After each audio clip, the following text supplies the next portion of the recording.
চট্টগ্রাম বন্দর রক্ষা কমিটির উদ্যোগে বন্দরের এনসিটি সিসিটি ইজারা বাংলাদেশের অর্থনীতি জাতীয় নিরাপত্তা শীর্ষক গোলটেবিল বৈঠক হয়েছে।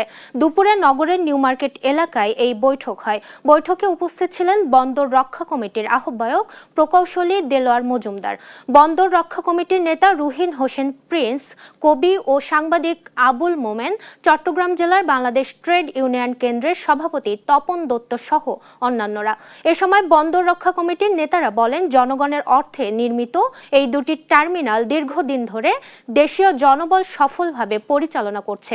ফলে বিদেশি প্রতিষ্ঠানের কাছে পরিচালনার দায়িত্ব দেওয়ার প্রয়োজনীয়তা ও যৌক্তিকতা জনগণের সামনে স্পষ্ট করা উচিত। জনগণের সাথে সম্পৃক্ত থাকা সরকারের, কিন্তু আমরা দুর্ভাগ্যজনকভাবে দেখি যে সরকার হলেই ক্রমশ ধীরে ধীরে জনসম্পৃক্ততা হারিয়ে ফেলতে থাকে। সেইটা দেশের জন্য ক্ষতিকর হবে। অর্থনীতি সার্বভৌমত্ব রক্ষার অন্যতম ধারক বাহকের একটা হলো চট্টগ্রামের এই বন্দর।